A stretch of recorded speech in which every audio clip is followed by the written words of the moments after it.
예, 사랑하는 통로의 성도 여러분, 오늘도 이렇게 말씀을 여러분들과 만나게 된 것에 깊은 감사를 드립니다. 오늘도 이 말씀을 통해서 하나님의 온전한 은혜를 경험하게 되는 저와 여러분들이 되시기를 간절히 바라겠습니다. 예, 카메라가 좀 삐뚤어졌네요. 예, 좋습니다. 자, 오늘은 사무엘하 2장 말씀을 함께 살펴볼 건데요. 사무엘하 2장 말씀을 통해서 우리는 삶에서 필요한 지혜가 무엇인가 하는 것을 배우게 됩니다. 사람과 사람의 관계에서 또 우리에게 주어진 일들을 온전히 감당해 나아가는 데 있어서 필요한 지혜들, 이러한 부분들을 오늘 말씀을 통해서 배우게 되는 것이죠. 자, 본문으로 들어가 봅시다. 본문으로 들어가서 이러한 지혜는 무엇인가, 또 우리는 이러한 지혜를 통해서 어떠한 삶의 열매들을 맺어 나갈 수 있는 것인가 깊이 생각해 보도록 하겠습니다. 자, 첫 번째 단락입니다. 1에서 4절 유다의 왕이 된 다윗입니다. 유다의 왕이 된 다윗. 사울의 죽음 소식을 들은 다윗은 하나님께 묻습니다. 뭘 묻습니까? 제가 유다에 있는 성읍으로 올라가도 되겠습니까? 이렇게 물어요. 다윗은 이제 모든 일에 있어서 하나님께 묻는 일이 무엇보다도 중요하다는 것을 명확하게 알고 있는 것이죠. 그래서 하나님께 묻는 것을 볼 수 있습니다. 또 유다 성읍으로 올라가도 되겠느냐고 콕 묻는 것으로 보면 이미 유다의 어떤 그런 지도자들, 장로들과의 뭔가 교감이 있었다는 것을 알 수가 있는 거죠. 자, 우리는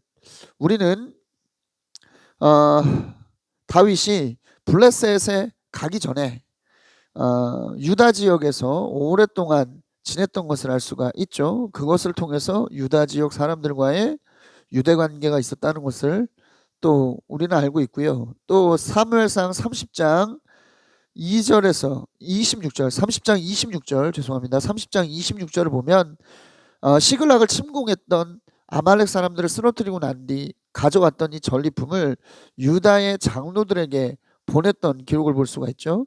그것을 통해서 얼마나 그동안 유다와 또 다윗이 깊은 관계를 맺어왔는가를 알고 있어요. 그렇기 때문에 이미 유다라고 하는 유다로 올라가도 되겠느냐라고 묻는 이 다윗의 질문 속에는 이미 유다의 지도자들과 뭔가 정치적 합의가 있었다는 것을 알 수 있는 것이죠. 자, 그러나 합의가 됐다고 해서 사람들끼리 합의가 됐다고 해서 끝나는 게 아니죠. 하나님의 오케이가 있어야 진짜 끝나는 겁니다. 여러분, 중요해요. 여러분, 우리의 삶의 모든 문제도 마찬가지입니다. 사람이 뭔가를 계획하고 사람이 뭔가 준비했다고 해서 그걸로 끝이 되는 것은 아니에요. 반드시 하나님께 묻고 하나님께서 오케이 하시는 그 과정을 거쳐야 하는 겁니다. 왜요? 계획은 사람이 세울지라도 이루시는 분은 하나님이시기 때문이에요. 우리 삶을 주도해 가시고 주관해 가시는 분은 하나님이시기 때문에 하나님의 제각 없이는 어떤 것도 우리 안에 온전히 이루어질 수는 없는 것이죠. 다윗은 이 사실을 시글락에서의 경험을 통해서 완전히 깨닫게 된 것이었습니다. 자, 하나님께서 다윗에게 말씀하셔요. 헤브론으로 가라. 헤브론으로 가라. 자, 하나님께서 헤브론으로 가라고 하신 이유가 있죠. 자, 헤브론은 가나안 지역에서도 아주 오래된 성읍 중에 하나예요. 이 성읍은 갈렙이 차지해서 유다의 영토가 된 곳이죠. 자, 너무 중요한 이유가 또 나오는데요. 그것은 무엇이냐면 여러분, 아브라함과 사라와 이삭과 리브가 그리고 야곱과 레아가 바로 이 헤브론 지역에 잠들어 있다는 것입니다. 왜요? 아브라함이 사라가 죽었을 때 이 지역 사람들에게서 산 이 막벨라굴이 있는 곳이 바로 이 헤브론이거든요.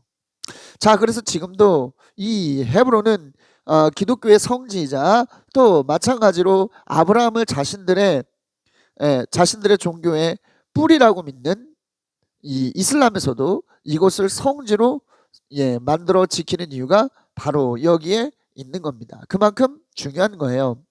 자, 이렇게 상징적으로도 중요한 이 헤브론이라고 하는 곳을 하나님께서 누구에게 주셨습니까? 다윗에게 주신 겁니다. 예. 자, 이러한 하나님의 뜻, 예. 이러한 하나님의 뜻을 다윗은 알았죠. 그렇기 때문에 뭡니까? 주저없이 자신의 아내와 부하들과 함께 헤브론에 올라가서 그곳에 정착을 합니다. 그러자 뭐예요? 기다렸다는 듯이 유다 사람들이 와서 그를 왕으로 추대하죠. 어디의 왕? 유다의 왕으로 추대에 올리는 것을 볼 수가 있습니다. 사랑하는 여러분, 여기를 통해서 이러한 모습들을 통해서 우리는 두 가지의 지혜를 얻게 되죠. 첫 번째 뭡니까? 힘이 아니라 관계로 얻으라는 거예요. 여러분, 사람도 어떤 상황도 여러분 힘으로 취하려고 하면, 힘으로 해결하려고 하면 반발이 생깁니다. 그러나 관계로 취하려고 하면 마음을 얻게 되고, 우리가 기대했던 것 이상의 은혜가, 이상의 어떤 유익을 얻게 되는 그러한 일이 주어진다는 것을 여러분 기억하시고, 다윗처럼 관계로 풀어나가는 여러분들이 되시기 바랍니다. 또한 중요한 것은 뭡니까? 모든 것은 하나님의 제가가 있어야 된다는 거예요. 하나님의 인도하심이 있어야 된다는 겁니다. 하나님의 인도하심이 있어야 관계도 의미 있는 것이고요. 관계가 온전하게 우리의 삶의 유익이 될 수 있다는 것을 우리는 또한 기억해야 되겠습니다. 그렇기 때문에 뭐예요? 방법 이전의 기도예요. 방법 이전의 기도고, 방법 이전의 하나님과의 관계, 사람과의 관계 이전에 하나님과의 관계가 무엇보다도 중요하다는 것을 여러분 기억하시기 바라겠습니다. 이러한 관계의 지혜를 여러분들의 지혜로 삼으시는 그러한 은혜가 있게 되기를 그리스도 이름으로 강력히 축원합니다. 자, 다음 단락입니다. 4절 하반절에서 7절입니다. 길르앗 야베스를 칭찬하는 다윗이에요. 길르앗 야베스를 칭찬하는 다윗. 자, 유다의 왕이 되고 난 뒤에 그가 첫 번째로 한 일은 뭐였냐면, 사울을 장사 지낸 길르앗 야베스 사람들의 이야기를 듣고 사절단을 보내서 하나님의 이름과 왕의 이름으로 축복하는 것이었습니다.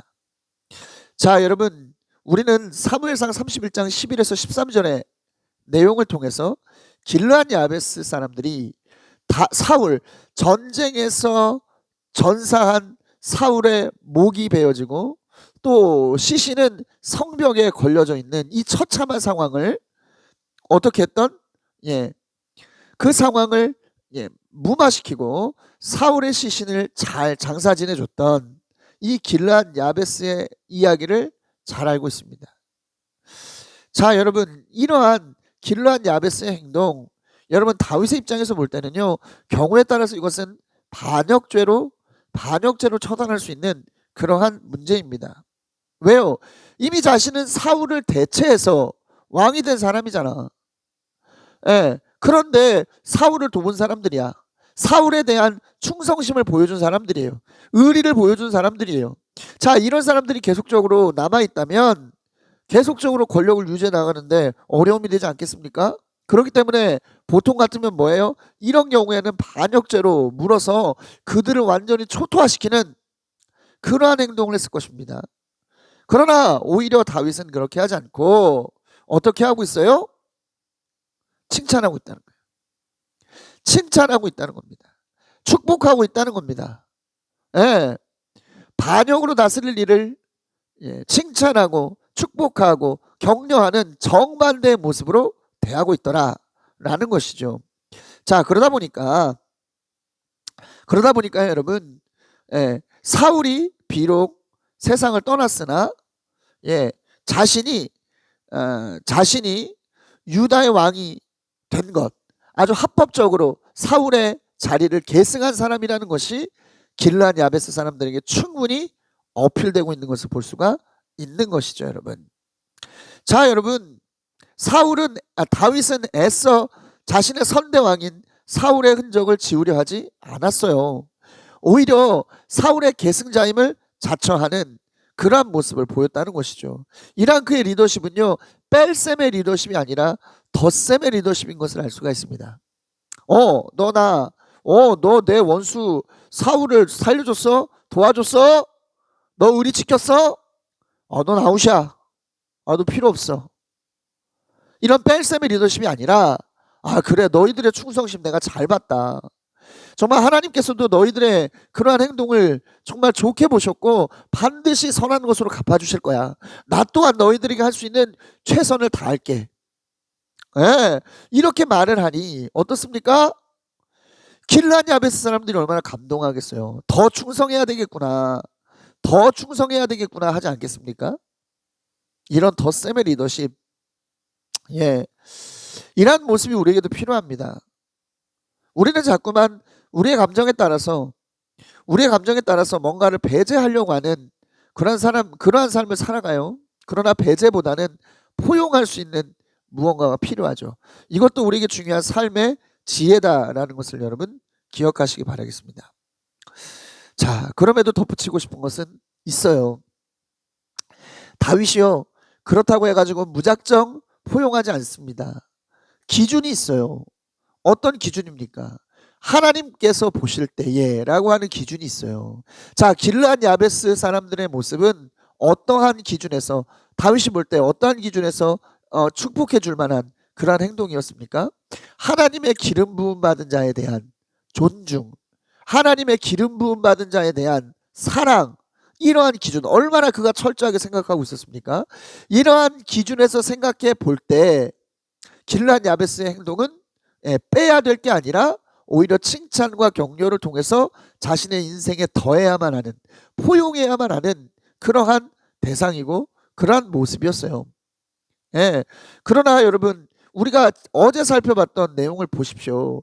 그러나 자신의 어떤 욕심에 의해서, 욕심 때문에 하나님의 기름 부음 받은 자를 죽였다라고 떳떳하게 이야기하는 그 아말렉인을 어떻게 했습니까? 아주 아주 단칼에 그냥 처리를 해버리는 다윗의 모습을 볼 수 있잖아요. 여러분, 그거예요. 포용한다고 했어요. 하나님께서 보실 때에 올바르지 않고, 하나님께서 보실 때에 전혀 오케이 할 수 없는 것까지 포용하라는 얘기가 아니에요. 받아들이라는 얘기가 아닙니다. 예, 하나님의 뜻과 하나님의 말씀에 비추어 볼 때 우리가 도저히 받아들일 수 없는 부분이라면 여러분 배제해야죠. 예, 단호해야 하지 않습니까?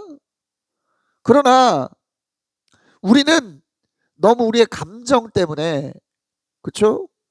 때로는 우리의 어떤 욕심 때문에 가리는 모습을 보인단 말이에요. 그걸 하지 말라는 겁니다, 여러분. 이와 같은 다윗의 덧셈의 리더십을 여러분 좀 깊이 생각해 보시는 여러분들 되시기 바라겠습니다. 다음 단락입니다. 8에서 11절, 남북으로 분열된 이스라엘. 자, 유다의 왕으로 다윗이 등극했던 이 상황 속에서 넬의 아들 아브넬, 이 사울의 군사령관이었는데, 넬의 아들 아브넬이 사울의 아들 이스보셋을 데리고 마하나임으로 건너가서 이스라엘의 왕으로 삼습니다. 자, 이 넬의 아들 아브넬은 사울의 사촌이에요. 사울의 사촌이고, 그렇기 때문에 또 사울의 아주 오랜 시간 동안의 군 사령관이었기 때문에 북이스라엘의 실질적 권력을 가진 사람이 된 거예요. 자, 그는 자신의 권력을 공고히 하고 또 유지해야 될 필요가 있겠죠. 그러기 위해서 뭐예요? 사울 왕조가 무너져서는 안 되는 거예요. 그런데 자기가 왕이 될 수는 없잖아. 그러니까 누구를 세운 겁니까? 사울의 어린 아들을 왕으로 세운 것이죠. 자, 그런데 여기 보면 사울의 아들 이스보셋이 왕으로 다스리는 영토들이 나오죠. 자, 이러한 영토들, 길르앗, 아술, 이스라엘, 에브라임, 베냐민, 그리고 온 이스라엘을 다스리겠다, 이렇게 이야기하고 있는데요. 이러한 지명의 표현은요, 북이스라엘이 얼마나 축소된 영향력을 갖게 되었는가를 말하고 있습니다. 실질적 지배가 미치지 못하는 곳이 많은 상태가 되었다는 것을 말하고 있는 것이죠. 자, 그럴 수밖에 없겠죠. 왜 사울이 죽었습니까? 예, 블레셋과의 전투에서 졌기 때문에 죽은 거 아닙니까? 여러분 보세요. 그러면 어떻게 되겠어요? 전쟁은 보통 영토를 놓고 하는 전쟁이죠. 그럼 어떻게 됐겠습니까? 블레셋이 대승을 거뒀다는 얘기는 이스라엘의 상당 부분의 영토가 블레셋에게 빼앗겼다는 것을 의미하는 건 아니겠어요? 우리 당연히 영향력이 축소될 수밖에 없죠. 자, 이러한 상황 속에서 예, 단순히 자신의 어떤 그런 권력을 공고히 하기 위해서 아브넬은 이스보셋을 왕으로 세웠습니다. 그러나 얼마 가지 못했어요. 몇 년 갔다고 이야기합니까? 2년 동안만 예, 이스라엘을 다스렸다라고 하는 것을 볼 수가 있잖아요. 자, 중요한 포인트가 또 하나 있어요. 이스보셋이 때 42세라고 이야기하고 있는데, 자, 이것은 좀 잘못된 표현이에요. 아, 성경이 잘못될 수 있다. 여러분 이거 오타를 말하는 겁니다. 여러분 과거에는 인쇄술이 발명되지 않았기 때문에 성경 안에도 뭡니까? 사람들이 쓴 것을 옮겨 적는 과정을 거쳤기 때문에 그러다 보니까 예, 오자나 탈자에 의한 어떤 그런 문제들이 있어요. 하지만 예, 성령께서는 이 모든 뭡니까? 이런 제한점들을 뛰어넘어 역사하시도록 말씀을 살아있도록 하시기 때문에 이 말씀이 우리의 삶에 중요한 예, 길잡이가 될 수 있는 것이고 우리 신앙의 유일한 표준으로 곤고히 설 수 있는 것이죠. 예, 혹은 상징적인 어떤 그런 숫자이지 않겠느냐라고 보는 견해도 있더라고요. 어쨌든 42세는 아닙니다. 예, 두 가지 이유 때문에 그런데요. 첫 번째는 요나단이 다윗과 아주 비슷한 연배였던 점을 생각해 보세요. 그러니까 사울의 큰아들이었던 요나단이 다윗과 비슷한 연배였죠. 그래서 둘이 친구였잖아. 비슷한 연배였다는 점을 좀 생각해 보면 알 수가 있을 것 같고요. 또 전쟁에 참여하지 않았습니다. 이스보셋은. 왜 전쟁에 참여하지 않았겠습니까? 장남도 참여를 했는데요. 왕위 계승권의 가장 위에 있는 장남도 전쟁에 참여했는데 예, 이스보셋이 참여하지 않았다는 건 뭐겠어요? 그가 전쟁에 참여할 수 있을 만큼 충분히 성장하지 않았던 사람이라는 것을 나타내겠죠. 그렇기 때문에 42세라고 하는 이 나이는 예, 옮겨 적는 과정에서 생긴 오자이거나 아니면 어떠한 의도를 가지고 상징적으로 적은 나이일 수 있겠다. 그러나 이것이 무엇을 상징하는지 아직 뚜렷하게 밝혀진 바가 없기 때문에 무엇을 상징하는 바인지는 밝힐 수 없다라는 거예요. 그러니까 우리는 뭐라고 생각하면 됩니까? 예, 뭐라고 생각하면 돼요? 그냥 이렇게 생각하면 돼. 아, 오자가 낮거나 아니면 뭐예요? 상징적인 숫자를 썼구나. 이렇게 생각하면 됩니다.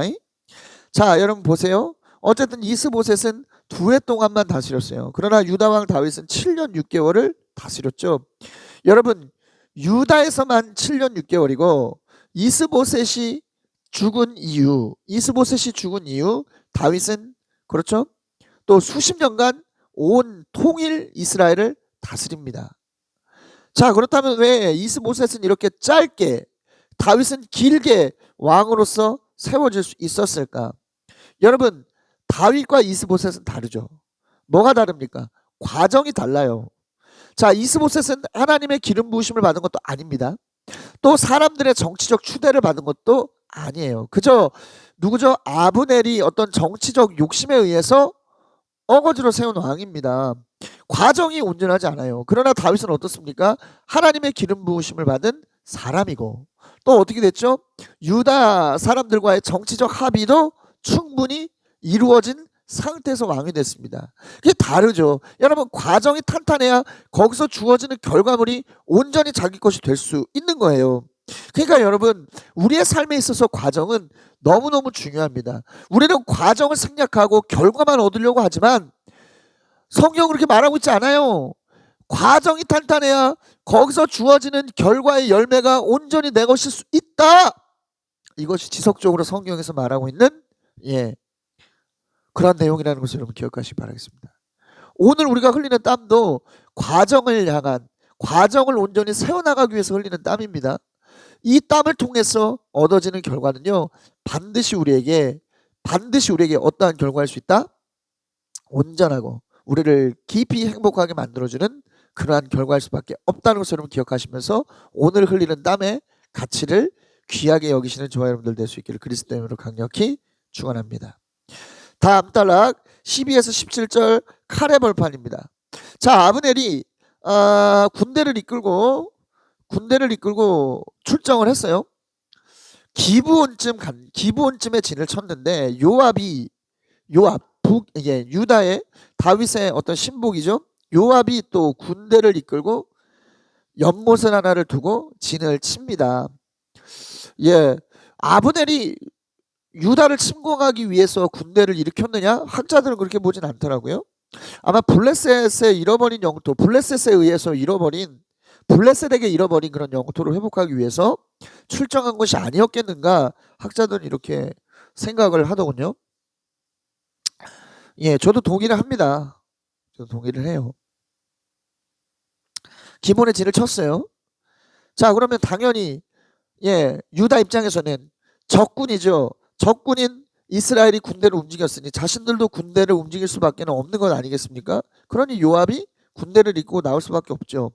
그래서 연못 하나를 진치고 견제를 하는 거예요. 자, 이때 아브넬은 어떻게 해야 되겠습니까? 아니, 나 너희들하고 싸우러 온 게 아니다. 나 잃어버린 영토를 회복하러 가는 거야. 그러니까 싸우지 말자. 이렇게 했어야 되는데 아브넬은 지금 어떻게 해요? 대결을 대뜸 제안합니다. 용사들을 서로 만나게 하자. 똑같이 숫자 맞춰서 12명씩 맞춰서 나와가지고 한번 전쟁을 펼쳐보자. 대결을 펼쳐보자. 이런 제안을 하고 있다는 거예요. 원래 그는 이것을 생각한 게 아니었는데 상대와 마주하게 되니까 어떻게 되는 거예요? 전쟁으로 방향을 급선회 하는 거예요. 얼마나 이 아브넬이 엉망진창인 사람인지를 알 수 있는 거죠.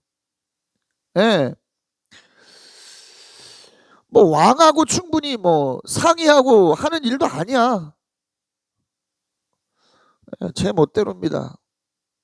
자, 그런데 대결 방식이 재밌어요. 12명이 죽 서가지고 머리카락을 잡고 똑같이 상대편 사람의 옆구리를 칼로 찌르는 거죠. 이렇게 자꾸 이렇게 찌르는 거야, 서로. 아니, 모두 죽을 수밖에 없지. 24명. 아까운 목숨 왜 이렇게 하는지 모르겠어요. 그래서 이곳이 헷갈 핫수림, 칼의 벌판이라고 하는 별명으로 불리게 된 거 아니겠습니까? 자, 이렇게 하는 이유가 있어요. 전쟁의 기선을 제압하기 위해서죠. 늘 말씀드립니다만 전쟁에 있어서 기싸움은 너무 중요해요. 기가 꺾이면 전쟁에서도 지는 겁니다. 그렇기 때문에 기싸움에 대한 어떤 열정이 대단한데 기싸움으로 이러한 일들을 하고 있는 거죠. 자, 이러한 기싸움에 이어서 치열한 싸움이 일어났는데 다윗의 군대가 이기게 되었다라고 하는 것을 알 수가 있어요. 자, 이스라엘과 유다의 첫 대결에서, 자, 사울과 다윗의 첫 대결에서 다윗이 완승을 거둡니다. 이것은 자, 이 이스라엘 안에서의 주도권이 누구에게 있는지를 하나님께서 확실히 드러내셨다는 것을 보여주는 것이죠. 다윗에게 주도권이 있고 다윗이 앞으로 모든 이스라엘의 영토를 다스리게 될 것이다라고 하는 아주 중요한 메시지가 여기 숨겨져 있는 거예요. 자, 그런데 중요한 포인트를 한번 생각해 봐야죠. 이 전쟁은 일어나지 않아도 되는 전쟁이었다는 거죠. 불필요한 전쟁이었습니다. 그리고 또 어떻게 됐죠? 이 불필요한 전쟁을 벌였을 뿐만 아니라 패배하게 됐다. 철저하게 패배하게 됐다. 여러분, 그렇기 때문에 뭡니까? 우리는 본래 할 일에 집중하는 것이 중요하다라는 거예요. 본래 할 일에 집중하는 거.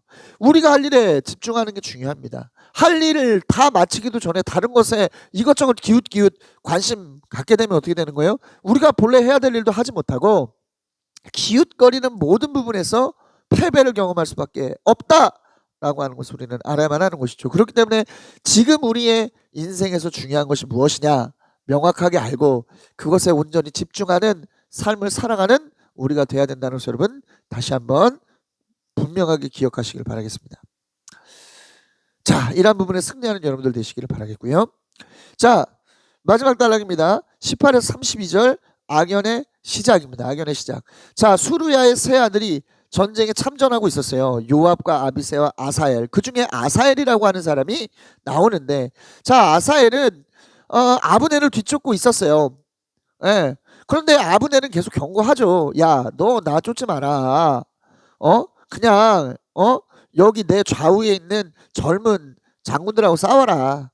그래서 뭐 그 사람 갑옷이나 벗겨가라. 뭐 이렇게 이야기를 하는 거예요. 자, 오해할 수 있습니다. 이러한 아브넬의 표현이 자신의 부하들은 어떻게 돼도 상관없다라고 하는 것을 나타내는 게 아니에요. 자, 여러분 보세요. 아사엘은요, 요압, 아비새, 아사엘 이런 순서로 나왔다는 건 뭡니까? 이 스루야의 아들 중에서 막내라는 것을 의미하죠. 막내. 자, 그는 민첩했지만 뭐 말보다도 빨랐다는 얘기가 있을 정도로 민첩했지만, 그러나 뭐예요? 경험이 적어요. 전쟁에 나온 경험이 적단 말이야. 그래서 그의 어떤 위치도 어떤 군대 전체를 지휘하는 그런 위치가 아니라 뭐예요? 어떤 특정 부대, 중대면 중대, 소대면 소대를 지휘하던 그러한 정도에 불과했다는 거예요. 그러니까 애송이야, 아브넬의 입장에서 볼 때는. 왜? 아브넬은 이미 사울의 시대 때부터 총사령관으로서 군대 전체를 지휘하던 사람이잖아요. 지금은 북이스라엘의 북이라는 표현을 빼겠습니다. 지금 뭐예요? 사울 왕조의 실질적 통치자로 역할을 하던 그러한 사람 아닙니까? 이 클래스가 있는 거예요. 클래스가. 아니 내 체면 어떻게 너 같은 애랑 너 같은 애송이랑 싸우겠냐?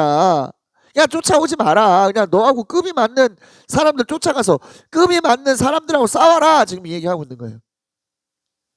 그러니까 우리 아무나, 그러니까 나 말고 다른 사람 잡아가라, 이런 굴종의 말이 아니라 이건 비꼬는 말이었다라는 것이죠.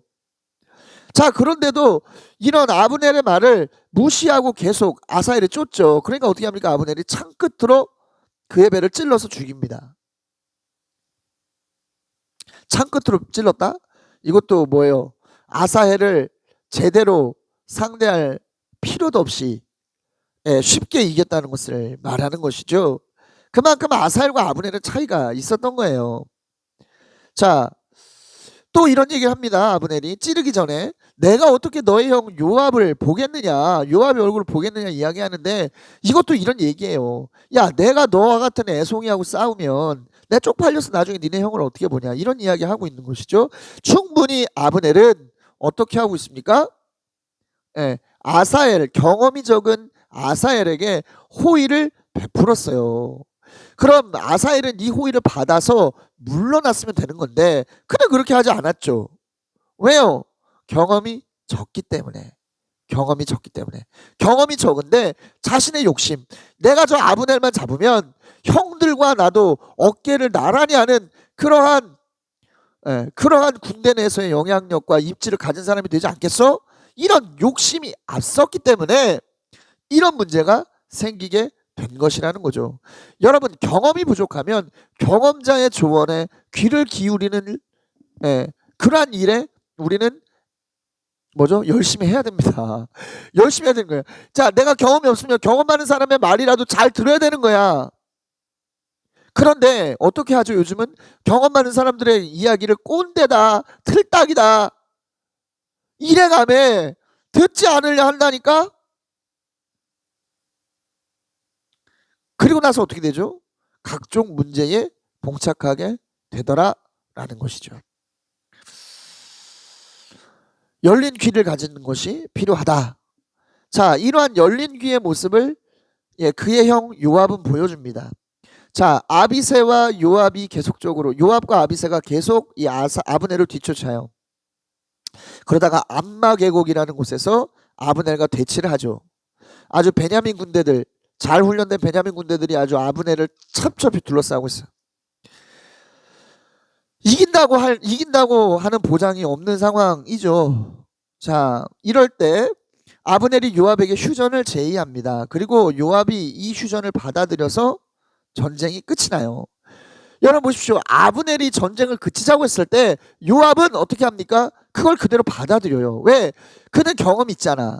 야, 이런 상황에서 계속적으로 내가 쫓아가고 이기려고 애써봐야 우리 군사들의 상처만 커지고 손해만 커지겠구나. 여기까지만 하면 되겠구나.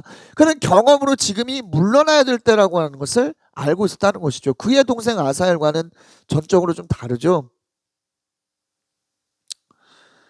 경험이 이렇게 중요한 겁니다. 그리고 어떻게 하는 거예요? 경험이 있다 보니까 상대방의 그런 제의에 어떡합니까? 이미 자신이 승기를 잡았음에도 불구하고 예, 받아들일 줄도 아는 여유도 있는 거예요. 여러분 신앙생활도 마찬가지입니다. 경험이 필요해요. 예.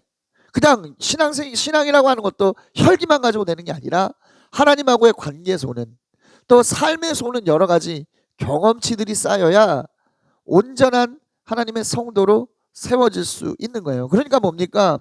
예. 시간이 필요한 거예요. 너무 조바심 낼 필요가 없는 거예요. 왜 이렇게 안 이루어지지? 왜 이렇게 안 되지? 조바심 낼 필요가 없는 거예요. 경험이 필요한 거니까 여러분. 이러한 경험의 귀함을 아시는 여러분들이 되시기를 그리스도인과 강력히 축원합니다. 자, 아브넬은 휴전이 됐으니까 아브넬은 마하나임으로 갔고 요압도 군대를 점호하는데 유다는 19명이 전사한 데 비해서 이스라엘은 360명이 전사했어요. 자, 그런데 뭐가 문제죠? 아사엘이 죽었잖아. 자, 요압과 부하들이 아사엘의 시신을 메어다가 그의 아버지가 묻혀있는 베들레헴 무덤에 장사합니다. 그리고 밤새 걸어서 헤브론에 도착을 해요. 자, 그들은 승리했지만 아사엘의 죽음으로 인해서 완승이 빛이 바래고 말았습니다. 왜 이런 일이 있어요? 장수 하나의 죽음은 군사 100명의 죽음 이상과 맞바꿀 만한 타격이 있는 거예요. 아사엘의 욕심이 낳은 참사였던 거죠. 더 중요한 것은요, 이 아사엘의 죽음으로 인해서 요압과 아브넬의 악연이 시작된다라는 거예요. 이 일로 인해서 아브넬과 요압의 결말이 드러나게 되죠. 사랑하는 여러분, 열정도 중요하고요. 우리 안에 어떤 그런 뭡니까? 하나님 앞에서의 담대함도 중요하지만 우리 안에 쌓여져 가는 경험치가 중요합니다. 경험치가 쌓일 때까지 겸손하게 다른 사람들의 말도 들을 줄 알고 또 때로는 물러설 줄도 아는 그러한 지혜를 발휘하는 우리가 돼야 되는 줄로 믿습니다. 바라기는 이러한 지혜를 통해서 더욱더 하나님 안에서 온전히 열매 맺는 익어가는 여러분들이 되시기를 그리스도인으로 강력히 축원합니다.